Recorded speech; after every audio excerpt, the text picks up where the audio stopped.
Okay, and we are recording now. Hello everyone, welcome back. My name is Isabelle Knight, and I am the middle grade fantasy author of the Enchantria series. And today I'm super excited to be back here again with another author interview. And a very special guest I have here today is E.L Shen, and she is the author of several books by now, including two middle grade novels, Maybe It's a Sign and The Comeback, and also her young adult book, The Queens of New York. Yeah, Thank you E.L. so much for Yeah, having me, Isabel.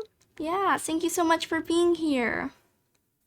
So, to start us off, do you mind introducing yourself, your books, and how the idea for Maybe It's a Sign came about?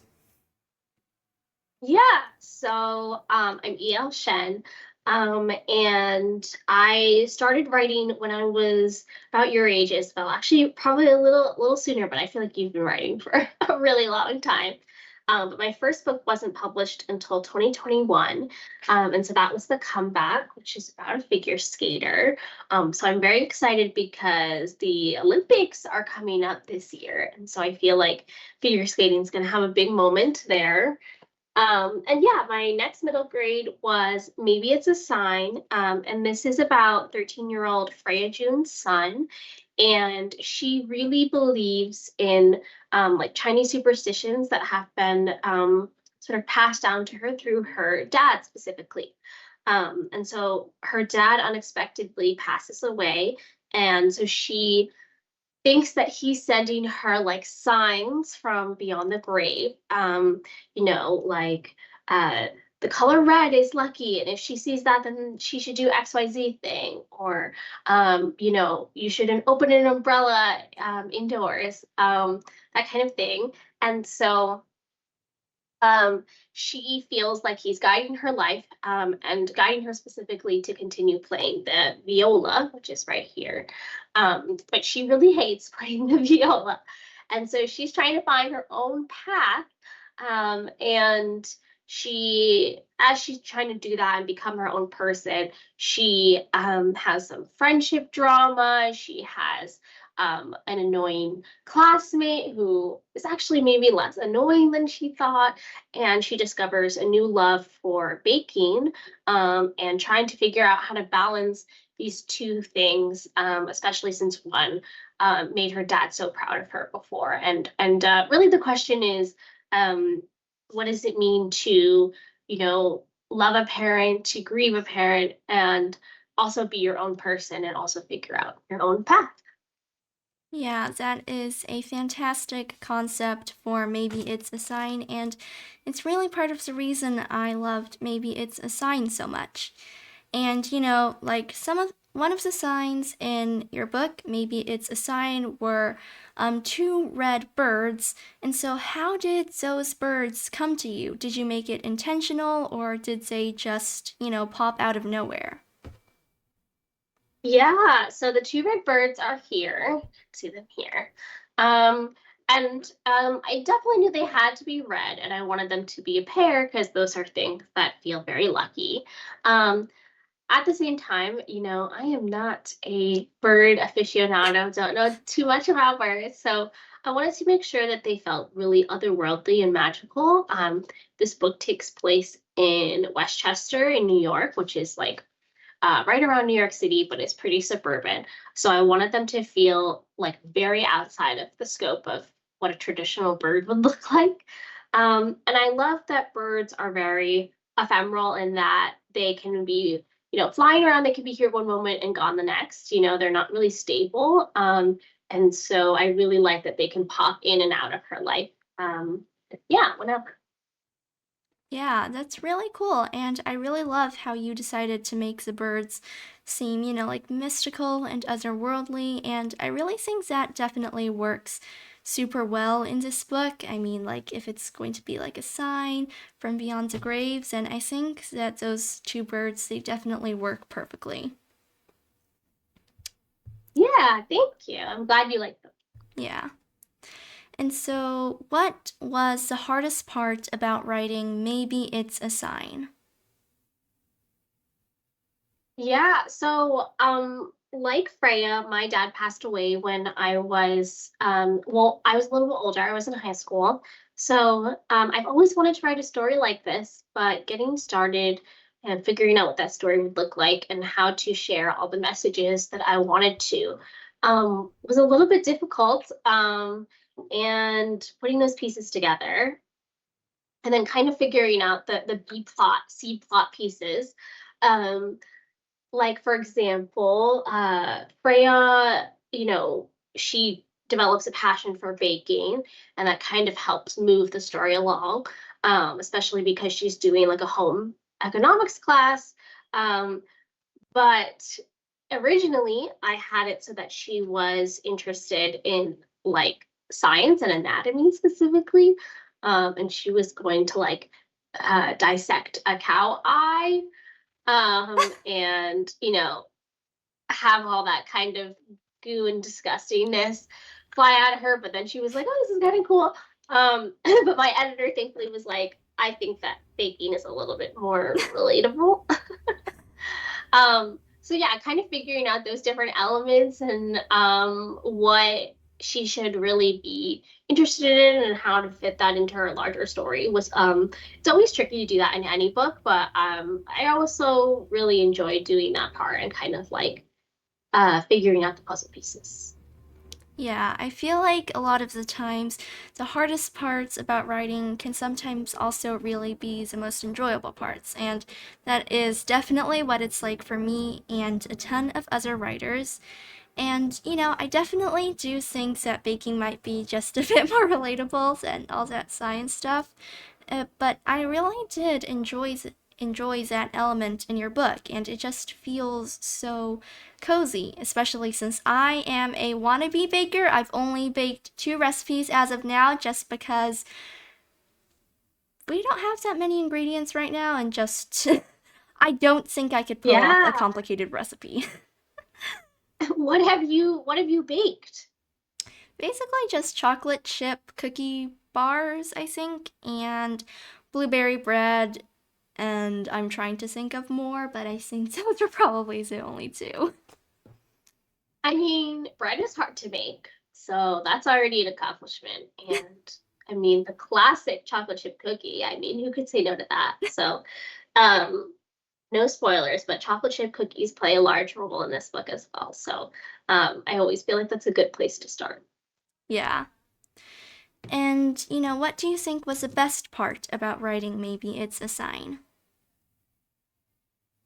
Yeah, I think really fleshing out Freya's world and making her a character that felt separate from who I am and, you know, she kind of flew off the page for me. I think that was really meaningful.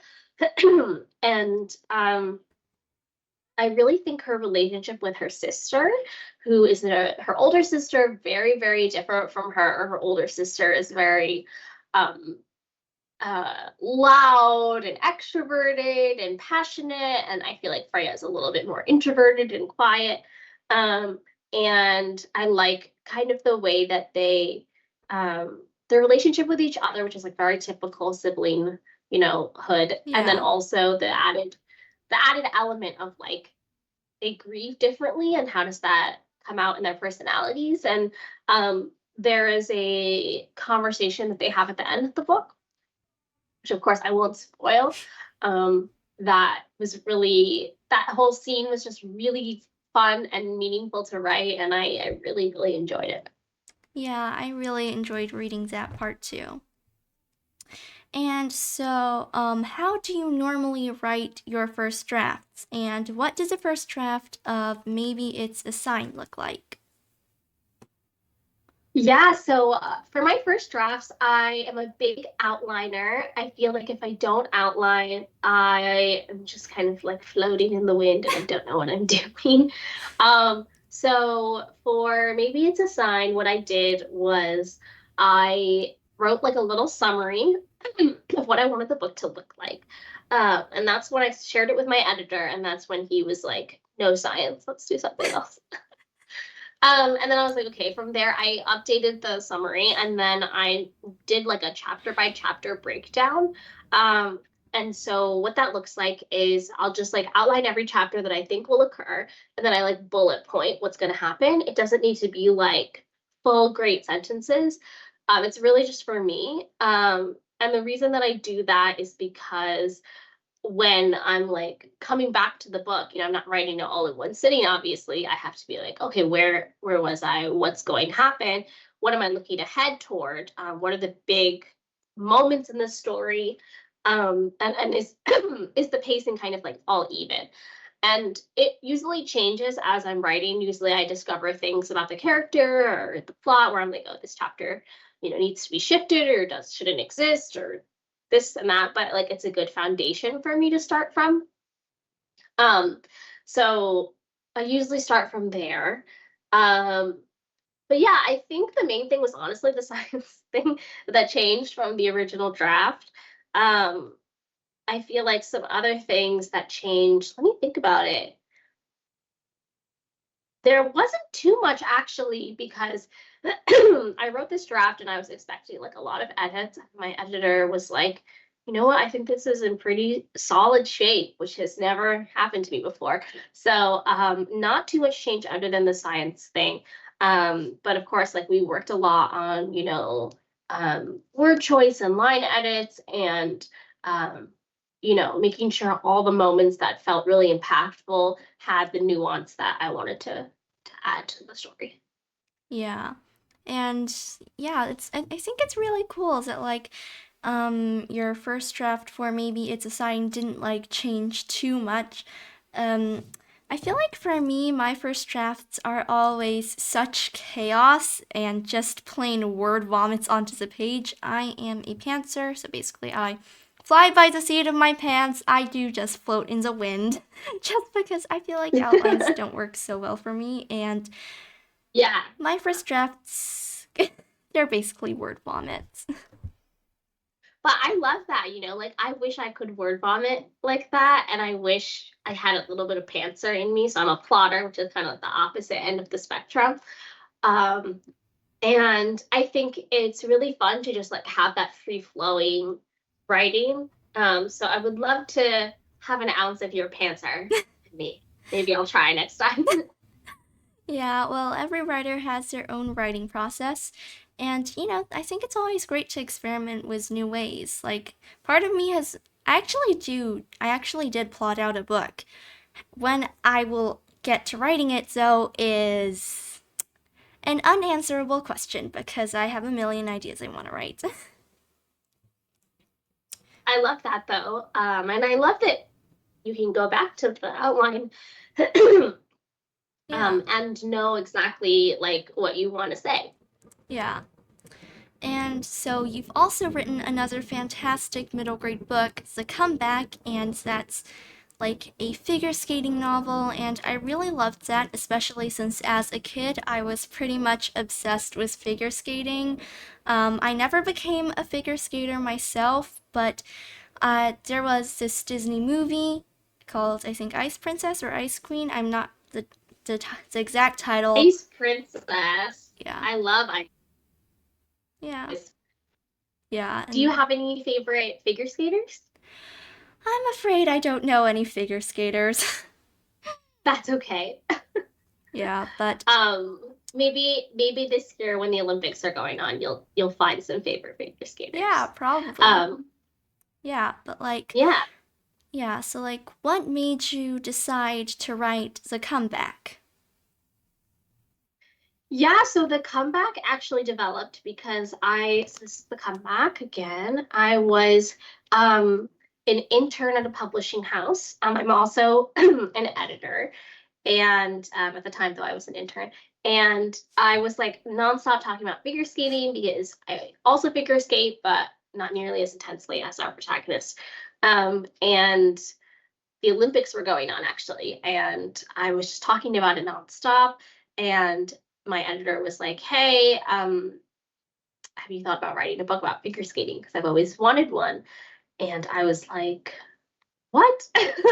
And then I ended up working at that company, and I ended up writing this book, and it really came to me a lot quicker than I thought. I basically combined this main character, Maxine's passion for figure skating with some bullying and stuff that's happening for her in middle school.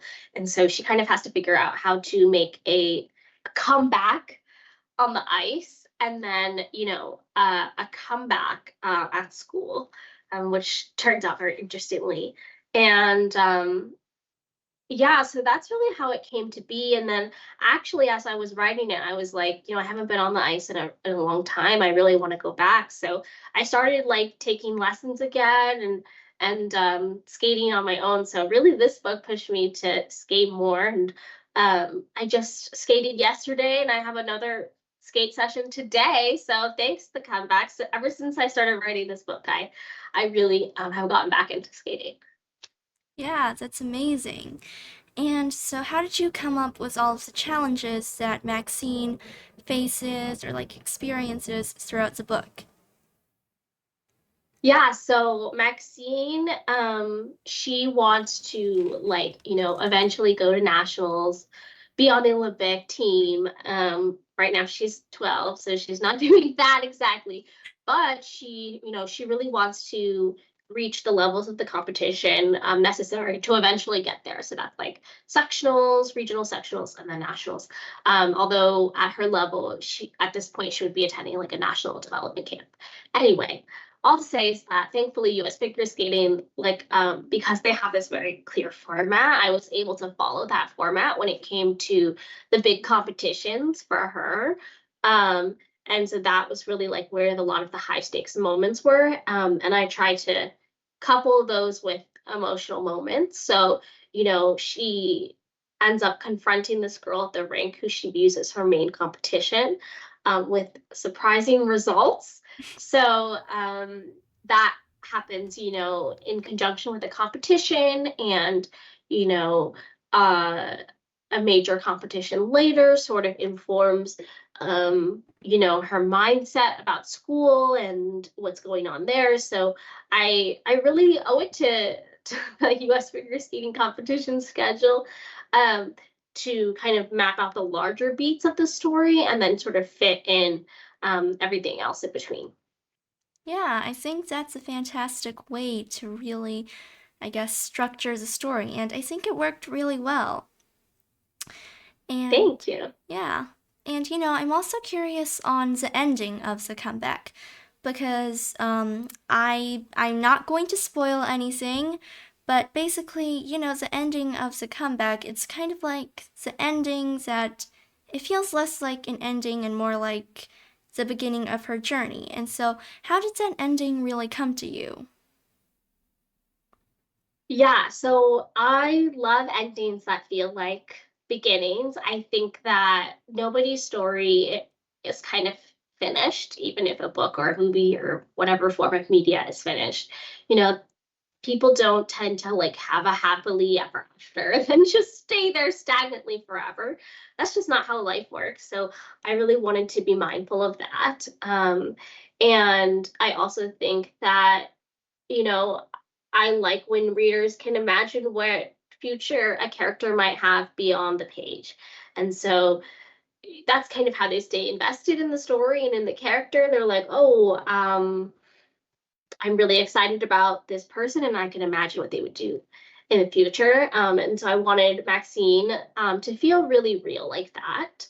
Um, and I won't spoil it as well, but I think her ending also felt really fitting for her emotional journey. Maybe that's all I'll say on that.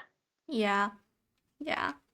And, I really do love what you said about the ending because I feel like I definitely agree with you on that because, life, it's never really quite, I guess, over. As we said, there's, I guess, happily ever after isn't quite as simple like that in real life. And yeah, I definitely agree with you. And I really love the kinds of stories where they have like an ending that feels like a beginning and it's more like this part is over, but there's more of her journey to come. But like, I guess like the character has what they need to, I guess, move on to the next part of their journey. Yeah, I think that's you worded that perfectly. Like they have the tools to, continue forward and whatever that journey might be, and then they'll gain more tools, which is hopefully what we're all doing in real life. Anytime we come up against a conflict or something that's difficult or challenging, we gain tools and then we figure out how to use those tools on our next thing. Yeah, definitely. And so, did you write the book with that ending in mind? Like, when you first started out, did you always know that ending would be like that? I did actually. I think that was one of the things I was most passionate about was I wanted the ending to be the way that it is. And what was tricky was how do you get there? Um, anyway, I won't spoil the ending, of course, but I think the tagline of this book, "There's more than one way to win," really feels emblematic of the story Yeah, and the ending. yeah, definitely. And so, are you working on any new projects right now?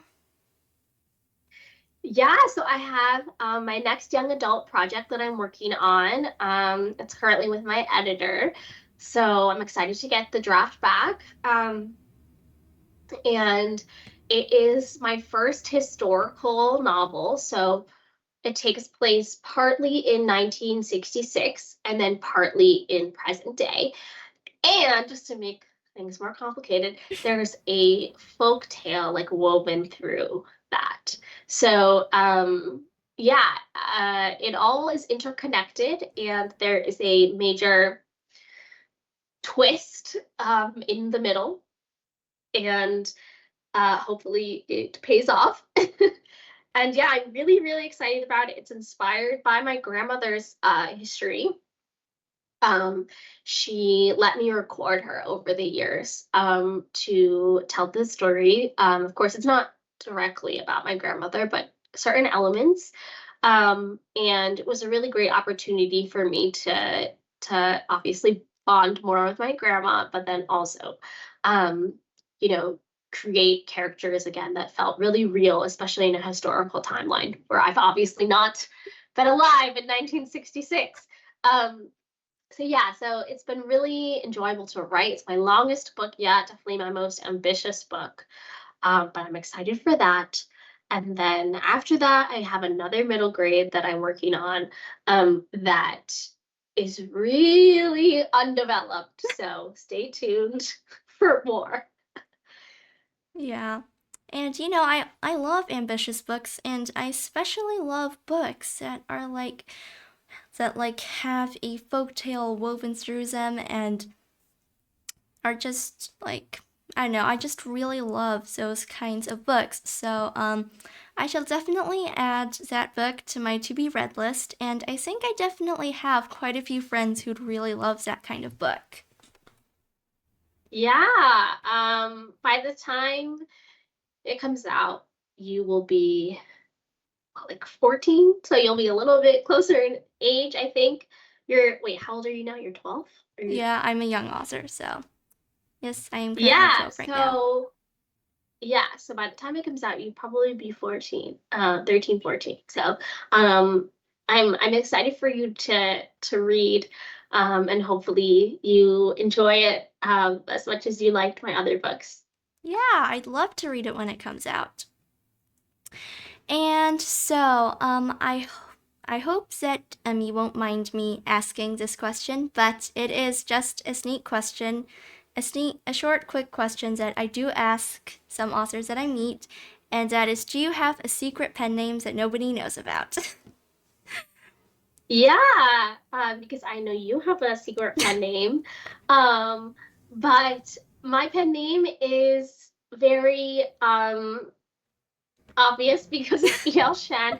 Actually, I just realized that my actual name is more of a secret, but it's right there. My name is Elizabeth Lee, and my pen name is E.L Shen, which is my first initial, last initial, and then my middle name.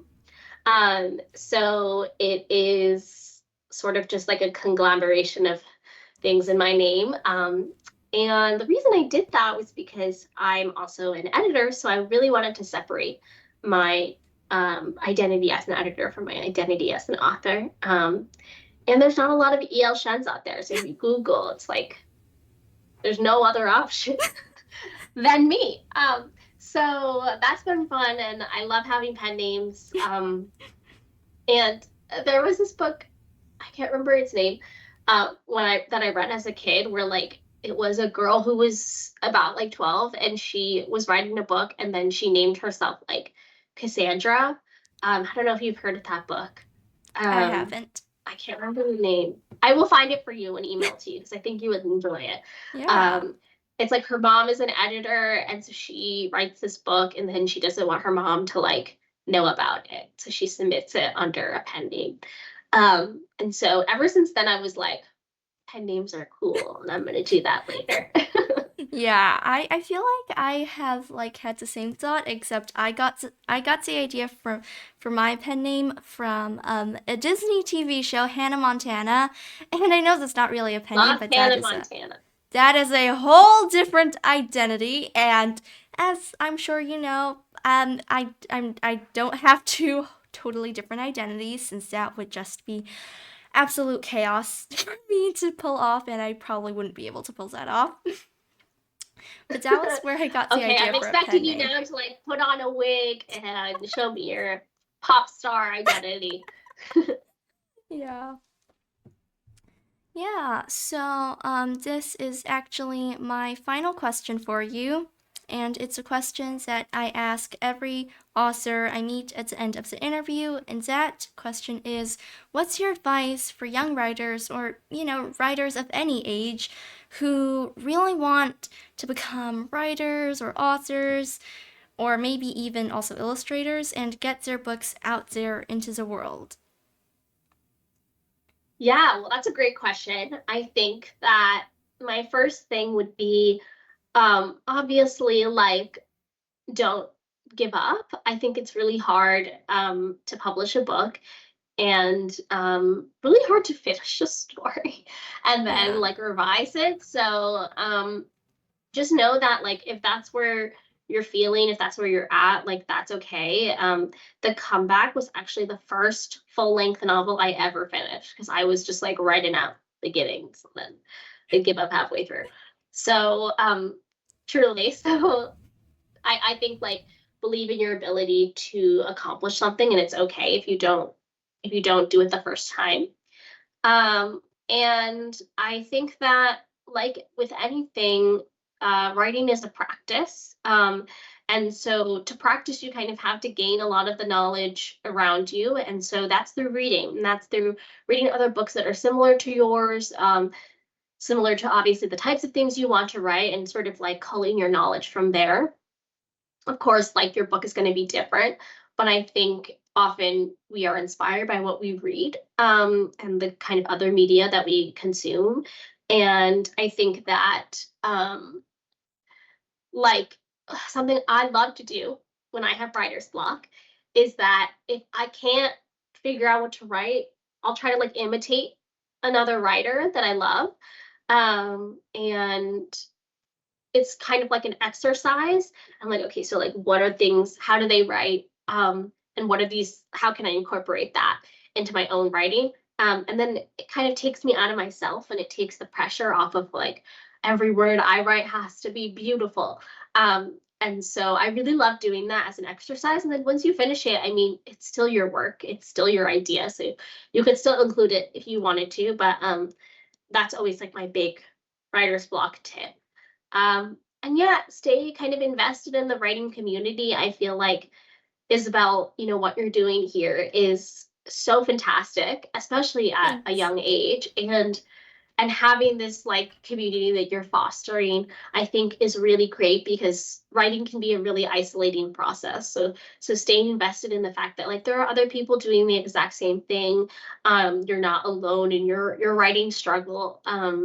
Really helps, you know, give you that confidence and that support that you might need.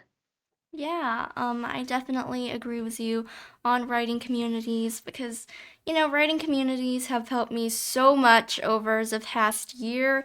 Like, I have definitely wanted to give up a lot of the times throughout my writing journey, and I'm sure a lot of other writers have. And, a lot of the times it's always like my writing buddies, my friends who would just literally just text me and go chanting my name and just saying, "You can do this!"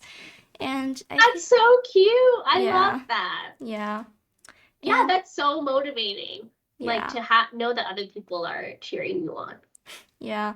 And also to know that you are not the only one who is, I don't know, stuck in a large muddy hole with revisions for book two, or just totally stuck and you have no idea what to do with your book. And it's just really nice to know that, like, it's just really nice to know that you're not the only one who is struggling in writing. Yeah, absolutely. I think every writer has experienced that, myself included, where you're just like, what the heck is going on? Why am I in this plot hole? What is happening? The number of times where I'm like typing something and then I just like put my head on my desk, like close my eyes and be like, okay, what's happening is many. But yeah, like knowing that you're not the only one, you're by far not the only one. Every writer has experienced that. And then it's even more rewarding when you eventually figure it out. So yeah, I love everything that you're building here. And I'm just really, truly, Isabel, I'm really impressed by you and I'm really excited to be a part of your community.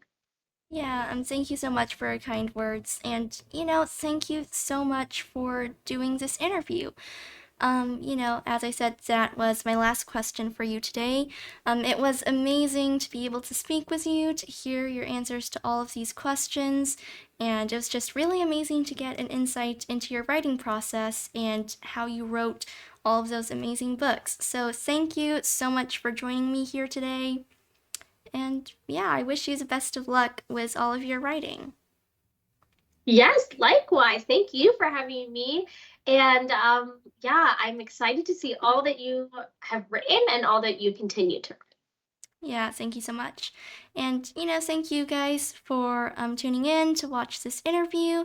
I really hope you enjoyed watching or, listening to E.L Shen talk a bit about her writing process. And I definitely hope that you will check out all of her books. They are fantastic. And yeah, thank you so much for being here. Yeah, all right, bye.